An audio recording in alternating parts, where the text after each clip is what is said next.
Hello everyone, welcome back to we motivated for you.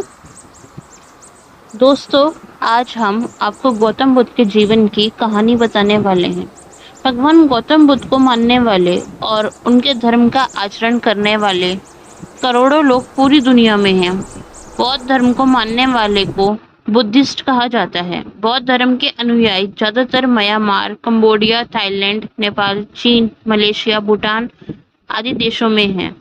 Gautam Buddha का जन्म 563 ईसा पूर्व नेपाल में लुम्बिनी नामक स्थान पर हुआ था। गौतम बुद्ध के पिता एक राजा थे जिनका नाम शुद्धोधन था और माता का नाम महामाया था। पहले के समय में यह रिवाज था कि बच्चे के जन्म के समय माता अपने मायके चली जाती थी। जब गौतम बुद्ध का जन्म होने वाला था तो महामाया अपने मायके कपिलवस्तु के लिए जा रही थी, तो रास्ते में उन्हें प्रसव पीड़ा होने लगी, जिससे उन्होंने रास्ते में एक पेड़ के नीचे ही गौतम बुद्ध को जन्म दिया। गौतम बुद्ध के जन्म के 7 दिनों के बाद गौतम बुद्ध की माता की मृत्यु हो गई। इसके बाद गौतम बुद्ध को राजा शुद्धोधन के पास लाया गया। राजा शुद्धोधन ने बहुत से ब्राह्मणों को गौतम बुद्ध के नामकरण के लिए बुलाया।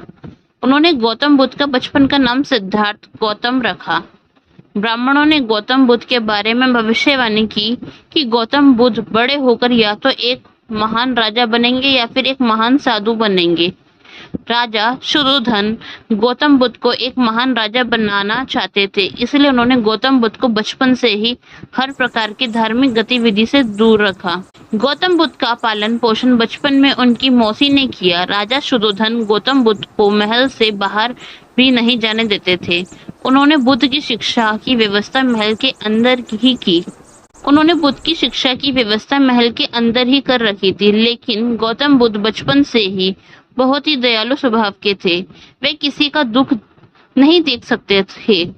एक बार उनके चचेरे भाई देवदत्त ने एक हंस को तीर मारा, जिसका उपचार गौतम बुद्ध ने किया। गौतम बुद्ध का विवाह 16 वर्ष की आयु में राजकुमारी यशोधरा से कर दिया गया।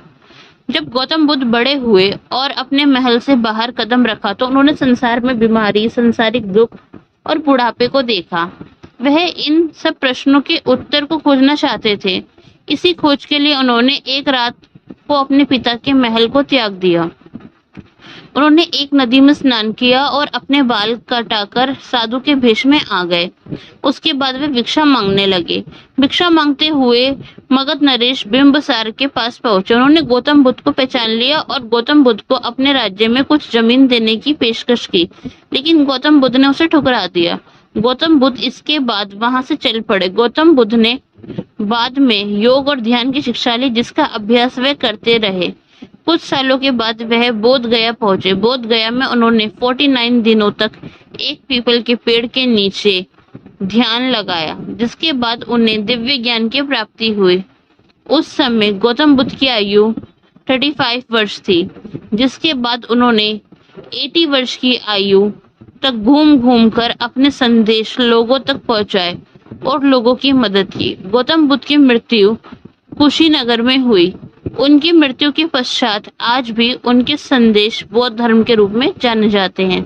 तो आपको हमारी जानकारी कैसी लगी? अगर आपको हमारी जानकारी पसंद आई हो तो हमारे चैनल को सपोर्ट कीजिएगा, लाइक कीजिएगा, शेयर कीजिएगा और अपने कमेंट में बताइएगा कि आपको हमारी गौतम बुद्ध की ऊपर जानकारी कैसी लगी। ऐसी और भी अमेजिंग वीडियोस के लिए हमारे channel be motivated for you को सब्सक्राइब कीजिए। Thanks for listening.